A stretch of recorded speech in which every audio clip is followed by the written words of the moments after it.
In the scorching haze of the African desert, a story unfolded where love and betrayal became intertwined in a tight knot. Ethan Reed, a 45-year-old survival instructor and former Special Forces tracker, had learned to read tracks in Iraq, where every detail could mean the difference between life and death.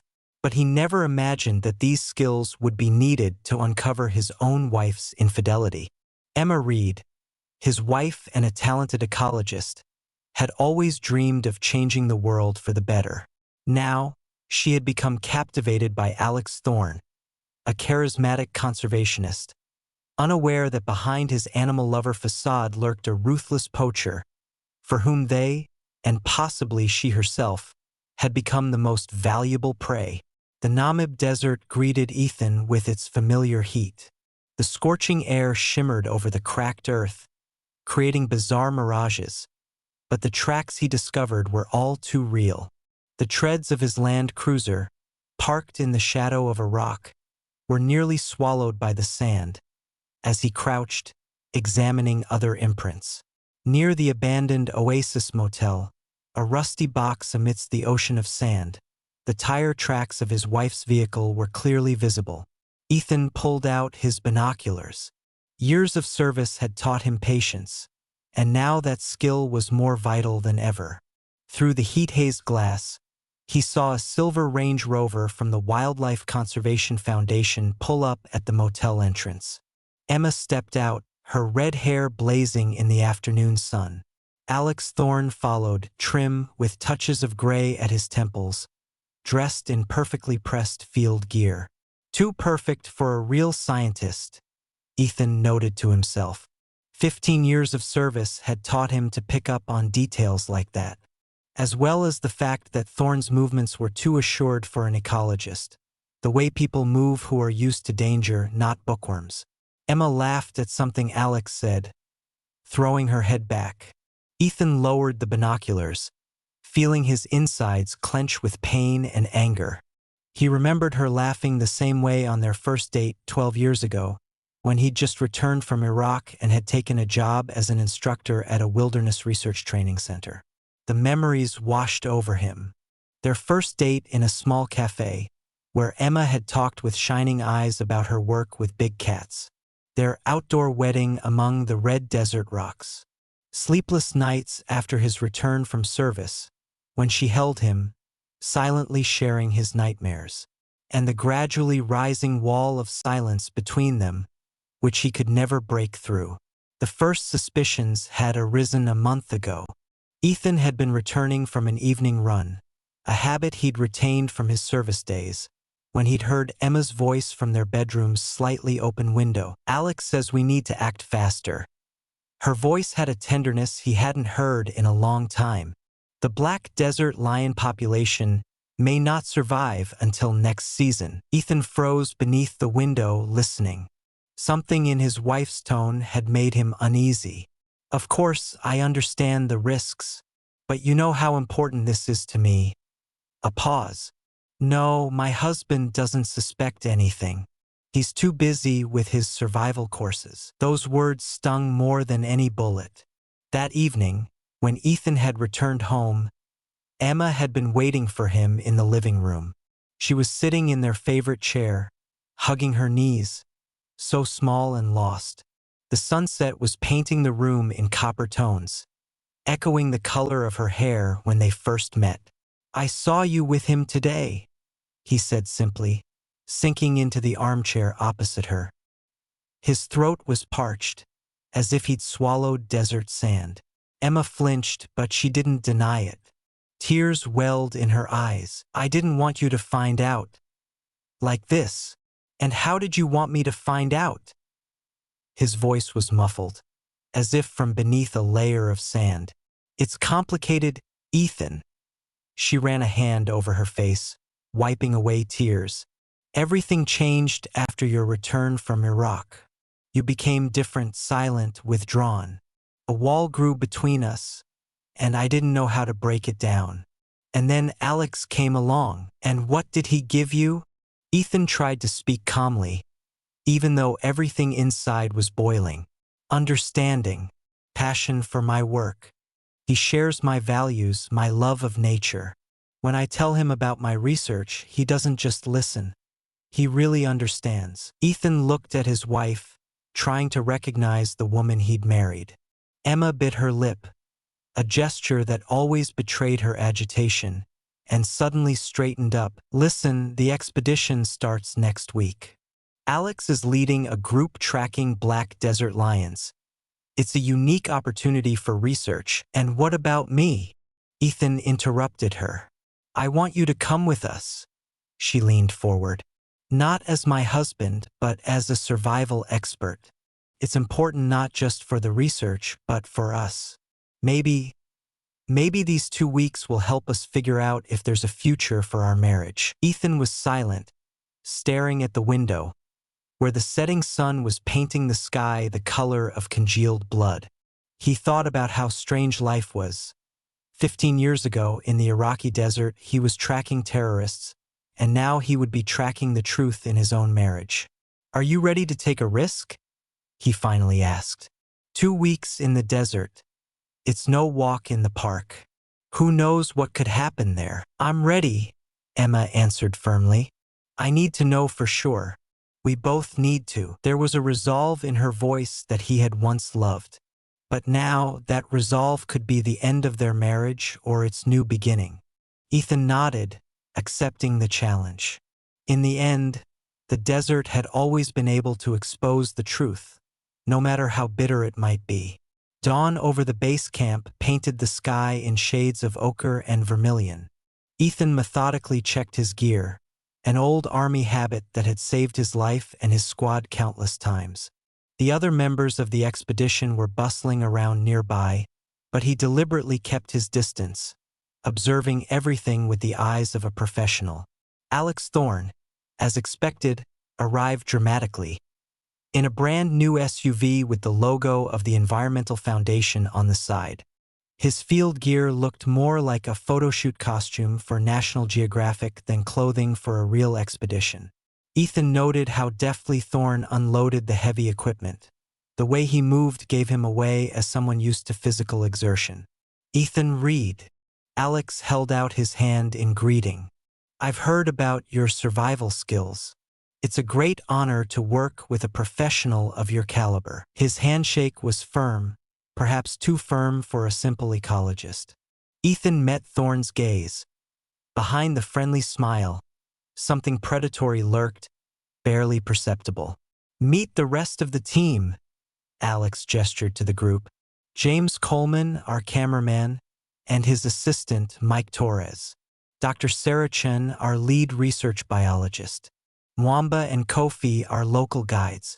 And Mr. Van Hayden, our sponsor representative. Emma stood a little to one side, pretending to check her GPS navigator.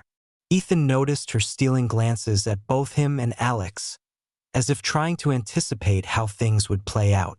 We'll be moving out in an hour, Alex announced, unrolling a map on the hood of the car. Our route will take us through the areas where black desert lions were last sighted. It's a unique subspecies, virtually unstudied by science. Dr. Chun leaned over the map. But this route, it passes through the most dangerous parts of the desert.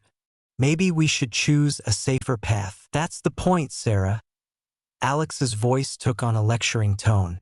That's why Ethan is with us. His experience will help us get through where others wouldn't dare. Ethan said nothing, but he noted the oddity of the chosen route. The lion's territory was to the east, but Thorne was leading the group to the northwest, into an area of ancient caravan routes. The 3 SUV convoy set off when the sun had risen high enough to turn the desert into a scorching frying pan. Ethan was at the wheel of the first vehicle, an old habit of keeping everything under control. In the rearview mirror, he saw the second Jeep, where Alex was talking animatedly with Emma and Dr. Chun. By midday, the landscape had changed. Bizarre rock formations had emerged, resembling frozen giants. Mwamba, sitting next to Ethan, was visibly nervous. Bad place, sir. The elders say whole caravans have disappeared here. Superstition, Alex dismissed over the radio when Ethan relayed the guide's words. "We're interested in science, not local legends." However, Ethan noticed how confidently Thorne was navigating this area. Too confidently for a man supposedly leading an expedition here for the first time. His military training was telling him that something was off. By evening, they had set up their first camp in a relatively sheltered spot, a natural depression between the rocks. While the others were getting things settled, Ethan quietly scouted the perimeter. A couple of 100 yards away, he found strange tracks. Someone had been regularly passing through here in heavy transport. "Impressive knowledge of the area," Ethan remarked casually as Alex passed with a canister of water. "Years of research," he smiled. "It's amazing how much you can learn if you truly love nature." Emma, who was unpacking scientific equipment nearby, looked at Alex with admiration. Ethan caught her eye, but she quickly turned away, pretending to be absorbed in her work. A wind picked up during the night. The sand grated between their teeth, getting into the folds of their clothing. Ethan didn't sleep, listening to the sounds of the desert. Somewhere in the distance, a jackal howled, and Mwamba, dozing by the fire, shuddered and began to mutter a prayer in Swahili. "There's a storm coming," Ethan said at breakfast, looking at the horizon, where the sky had taken on a distinctive yellowish tinge. "We'll make it through," Alex dismissed. "It's only a couple of hours to the next point. We need to wait it out." Ethan shook his head. "You can lose your way in a storm like that." "I'm sorry, Mr. Reed," Van Hayden interjected, "but we're on a very tight schedule. The sponsors are waiting for results." Alex shrugged his shoulders. "You see, we'll have to take the risk." Ethan glanced at Emma. She was sitting there absent-mindedly stirring her lukewarm coffee. Something in her expression suggested she was beginning to notice the inconsistencies in her hero ecologist's behavior. They'd only traveled a mile when the storm hit them with a red wall of sand. Visibility dropped to a few feet. The radio crackled with static, through which distressed voices from other vehicles could be heard. "Everyone stay put," Ethan commanded. "Turn off your engines and wait for the storm to pass. We need to keep moving." Alex's voice on the radio sounded strained. "We can't waste time. If we drive now, we'll lose a lot more than time." Ethan cut him off. There was a silence for a few seconds, broken only by the howling wind. Then Alex reluctantly agreed. "Okay, everyone turn off your engines and wait." The sandstorm subsided only by midday, leaving behind a landscape that had changed beyond recognition. The dunes had shifted as if a giant sculptor had decided to remake their creation. The scorching air shimmered above the sand, distorting the horizon and turning it into a wavering line between the sky and the earth. Ethan led the group, carefully studying the tracks in the sand. Something caught his attention, barely visible tire imprints leading east. Strange, since according to the navigator, the nearest road was 100 kilometers from here. "Look!" Dr. Chun suddenly exclaimed, pointing to something in the sand.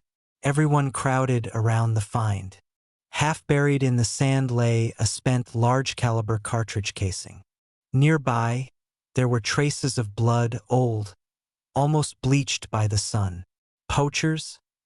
Alex muttered, and there was such genuine fury in his voice that even Emma looked at him in surprise. "They're hunting large cats here, using sniper rifles with long-range scopes." Ethan noted how professional that description of weapons sounded. Too professional for an ecologist. "We need to notify the authorities," Emma suggested, taking out a satellite phone. "No need," Alex quickly objected. "By the time the police get here, the tracks will have disappeared. I'd rather pass the information to my contacts at the Nature Protection Department myself." He deftly picked up the casing and tucked it into his pocket. Ethan noticed that, as he did, Alex's shirt rode up slightly, revealing the handle of a pistol in a thigh holster. Thorn caught his eye and smiled faintly. You need to be prepared for anything in the desert. You understand, don't you, Mr. Reed? The sun was rising higher, turning the air into a scorching haze. Mwamba, who was leading the group, suddenly staggered and collapsed onto the sand. His face was covered with sweat, and his breathing became labored. Heatstroke, Ethan diagnosed, quickly reaching the guide. We need to get him into the shade and rehydrate him immediately. We can't stop, Van Hayden objected, glancing nervously at his watch. The schedule. Screw your schedule. Ethan sharply cut him off. We're talking about a human life here. They set up a tarp, creating shade. While Sarah Chan was administering first aid to Mwamba, a muffled curse came from the cameraman's group. James Coleman was desperately dismantling his camera. Sand, he muttered. That damn storm. The mechanisms completely clogged. The camera's busted. Do we have a spare? Alex asked, an unexpected anxiety in his voice. There was one in the second car, Mike replied. But it doesn't work either. It looks like the electronics couldn't handle the heat. Van Hayden went pale. Without footage, the sponsors won't accept the report. The whole expedition is at risk. I suggest we turn back, Ethan said firmly. Our guide is seriously ill. The equipment is out of order, and we've already gone deep enough into a dangerous area of the desert. The members of the expedition exchanged glances. There was a clear sense of relief in their eyes. No one was eager to continue on under such conditions. Alex scanned them with an attentive gaze, as if calculating something in his mind. Then he smiled. The same smile that had captivated Emma so much. I guess that's a sensible decision for the main group. But I have another proposition. He paused, looking directly at Ethan. There's a special route ahead. Very dangerous, where no one has ever been before. According to my calculations, that's where the main refuge of the Black Desert Lions is. I suggest we continue on with a small group, me, you, and Emma. What do you say, Mr. Reed? Or is it too risky for you? Emma, standing next to Alex, held her breath. Ethan felt all eyes turn to him. There was a clear challenge in Thorne's voice, and they both knew it wasn't just about the route. I've seen worse things in the Iraqi desert, Ethan replied calmly. If Emma agrees, I'm ready to go on. I'll go with you, she replied immediately, her voice a mix of determination and trepidation. While the main group was getting ready to return, the three of them checked their gear for the further journey. Ethan noticed Alex moving aside and quickly tapping something on his satellite phone. Thorne was speaking quietly, but the wind carried a fragment of the conversation. We'll be there in 2 days. Make sure everything is ready. 2 days of travel turned into an endless series of trials. The sun mercilessly burned everything alive, while the cold at night chilled them to the bone. They walked along the ancient bed of a dry river, where bizarre rock formations cast distorted shadows that looked like stalking predators. Alex confidently led them forward, as if he knew exactly where he was going. Too confidently, Ethan noted. Over the past day, they'd changed direction 3 times, supposedly following signs of lion activity, but the experienced tracker could see. Their route was forming a deliberate spiral, leading to a specific point. At dawn on the 3rd day, Emma was the first to notice a strange shimmer on the horizon. Are those buildings? She rubbed her eyes, not believing what she was seeing. Ethan raised his binoculars. In the morning haze, the outlines of some kind of complex were visible. A few single-story buildings, camouflaged to match the sand, and something that looked like a runway. An abandoned research station, Alex said casually. They used to study animal migrations here. That's strange, Ethan said. It's not marked on the map. Oh, there are many things that aren't marked on maps. Alex smiled, and for the first time there was an open threat in his voice. They approached the complex. Emma, driven by her professional interest, was the first to head for the main building. But Ethan managed to grab her by the arm. Wait! His military instincts were screaming danger. The sand around the buildings was crisscrossed with fresh tire tracks and numerous boot prints. By the far wall, there were satellite antennas, too new for an abandoned station. Alex, what is this? Emma started, but then stopped short. The door to the main building opened, and two armed men in camouflage stepped out. The professional grip they had on their assault rifles spoke of serious training. "Welcome to my little business," Alex transformed. There was nothing left of his idealist ecologist mask. "Sorry, honey, but your passion for nature was just too convenient of a cover to pass up." Emma turned pale. "What are you talking about?" Instead of answering, Alex nodded to his men, and they swung open the gates to a hangar. Inside, there was a real poacher's den. Cages with animals, some of which Emma had never seen in the wild, racks of hunting trophies, taxidermied specimens of rare species. Industrial freezers were visible in the corner. "No," she whispered. "This can't be true." "Why not?"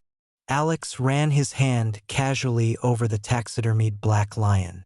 "You know how much collectors are willing to pay for such specimens? And what about traditional medicine? A single kilogram of a big cat's organs is worth a fortune. You used me." Emma's voice was trembling. "All those talks about protecting nature, about saving endangered species, you wanted to believe it yourself," Alex shrugged. "It's easy to manipulate people when they're willing to deceive themselves. And besides, I did it all for us both." Ethan moved slowly, putting himself between Emma and danger. His gaze scanned the room, assessing the situation. For armed men, not counting Alex. 2 exits. A bundle of fuel cans by the east wall. "And what now?" he asked, buying time. "Now?" Alex pulled out his pistol. "Now I need to get rid of the extra witness. I'd like to say, it's nothing personal, just business, but it's personal." At that moment, a growing roar came from outside. Everyone involuntarily turned their heads toward the exit. A dust devil was approaching, a harbinger of a new storm. Ethan reacted instantly. With a sharp movement, he overturned a rack of taxidermied animals, while pushing Emma behind a massive container. A shot rang out, a bullet striking a spark from the metal wall. A real war had begun. 15 years of service in the Special Forces had turned Ethan's body into a polished survival tool. He moved like a shadow, using the chaos of the firefight to his advantage. Years of training had activated a special mode of perception. Time seemed to slow down. Every movement of his opponents became predictable. Every object in the room turned into a potential weapon. The first guard fell without even realizing what had hit him. A lightning-fast blow with the edge of his hand to the carotid artery knocked him unconscious. The second managed to turn around, raising his rifle, but Ethan had already slid behind him, intercepting the weapon. A short struggle ended with a dull thud of the butt against his temple. "Kill him!" Alex roared, and the 2 remaining guards opened fire. Ethan rolled behind a metal workbench, pulling Emma with him. Bullets struck sparks from the metal. The clatter of spent casings mixed with the crashing of overturned cages. Frightened animals let out guttural cries, creating a deafening cacophony. "Stay here," he whispered to Emma, noticing a beam under the ceiling. Waiting for a moment between volleys, Ethan threw a taxidermied leopard towards his opponents. While they were instinctively tracking the movement, he was already pulling himself up on the beam, moving silently into a position above them. The sandstorm burst into the hangar, turning the space into a hell. Visibility dropped to a few feet. In this chaos, Ethan became a true ghost, like those nights in the Iraqi desert when his squad carried out special operations. The third guard disappeared in the dust. A short blow, A crunch of a joint, a muffled scream. The fourth managed to turn at the sound, but it was too late. Ethan used the man's own momentum, throwing him over his shoulder. The body crashed into a rack of hunting trophies with a resounding thud. Alex fired at almost point-blank range. A bullet scorched Ethan's shoulder, but no next shot followed. In the insane dance of the sand vortex, the former Special Forces operator slipped under the opponent's arm, wrenching his wrist until it snapped. The pistol clattered onto the concrete floor. "This isn't like killing defenseless animals," Ethan hissed, blocking Thorne's desperate attack. A brutal hand-to-hand combat ensued. Alex fought like a professional. His strikes were fast and precise. But Ethan read his movements like an open book. Block, evasion, counterattack. Military training against poaching practice. "Emma, to the exit," Ethan yelled, noticing a fuel canister by the wall out of the corner of his eye. With lightning speed, he grabbed one of them and threw it towards Alex and his recovered assistants. A shot rang out. One of the guards instinctively squeezed the trigger. The room was lit up by a blinding flash of explosion. A wave of hot air threw everyone against the walls. Flames instantly engulfed the trophy racks, turning years of criminal activity into ashes. The animal cages collapsed, illuminated by flashes of fire. Through the roar of the storm and the crackling flames, Alex's furious shout broke through. "You won't get out of here. This is my territory." Flames devoured the poacher's base, sending plumes of black smoke into the sky, which mingled with the red swirls of the sandstorm. Ethan dragged Emma away from the burning building, ducking from gusts of scorching wind. Shots rang out from behind. Alex's people were firing almost at random, unable to see their targets in the sand haze. "We need to move south," Ethan yelled over the howling storm.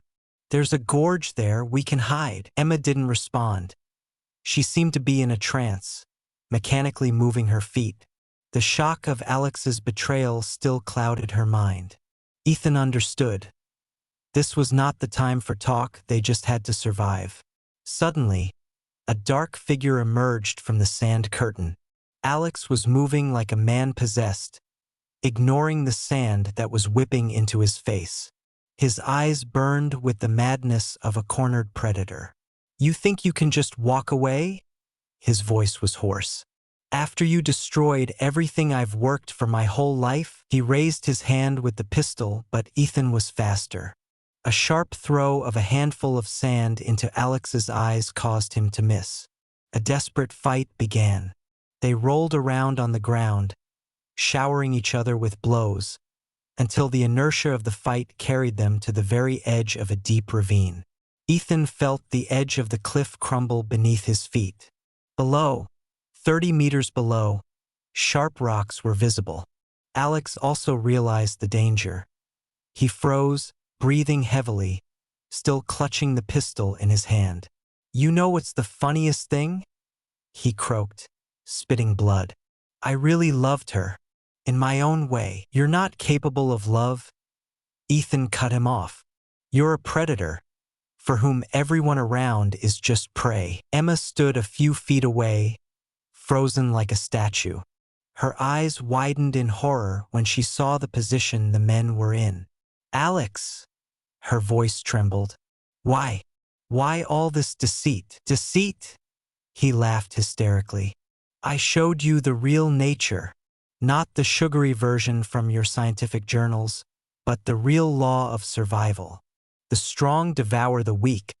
That's the whole truth." A new gust of wind threw a wave of sand at them. Ethan felt the ground treacherously sliding from under his feet. He and Alex were balancing on the very edge, locked in a deadly embrace. Suddenly, Ethan released his grip and stepped back. "Let's do this fairly, Thorne. I'm giving you a choice." He took out a flask of water from his backpack, the last they had left. He put it on a rock between himself and Alex.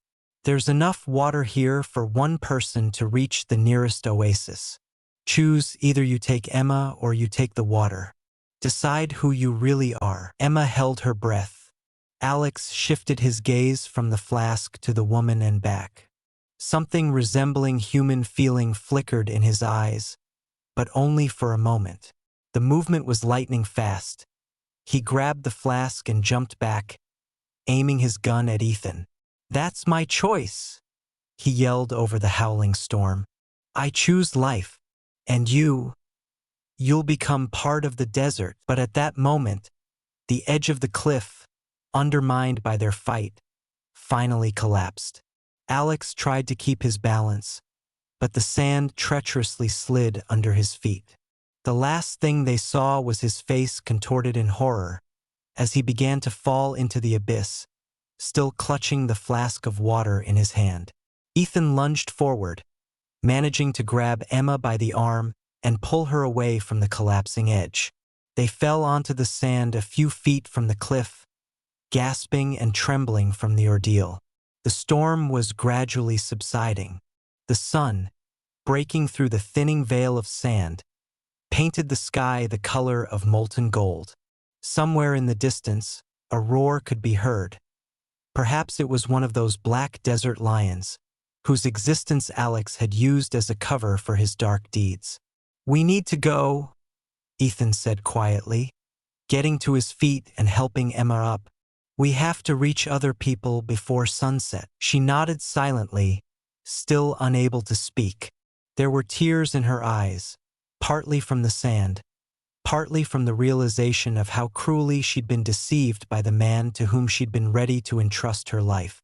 They trudged away from the gorge, holding hands, not out of tenderness, but rather from the need to support each other. Somewhere far below, among the sharp rocks, lay a flask of water, clenched in the hand of a man who had chosen life but found death.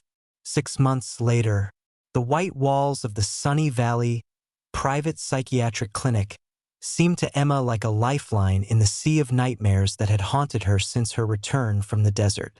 Every night, she woke up in a cold sweat. She dreamed of the burning eyes of the black lions, Alex's face twisted with fury, falling into the abyss, and endless waves of scorching sand, ready to engulf her whole. "You are making progress, Mrs. Reed," Dr. Foster had said during another therapy session. "Post-traumatic stress disorder requires time and patience, but I can see clear progress." She nodded, mechanically twisting the edge of her hospital gown. The nightmares had indeed become less frequent, but the feeling of guilt for her naivete, for her betrayal of her husband, for the lives of the animals that had been taken, still gnawed at her from within. The television in the clinic's common room was always tuned to a news channel. It was there that Emma first saw an interview with Ethan. He looked unfamiliar in his suit, but he spoke just as clearly and confidently as he had in the desert. An international poaching network has been using environmental organizations as a cover for their criminal activities.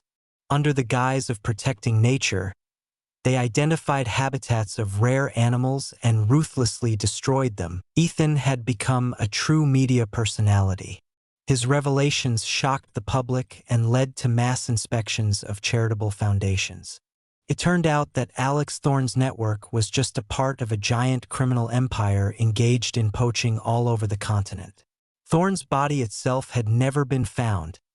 The desert keeps its secrets, as well as the promised truth about the black desert lions. However, it didn't matter anymore.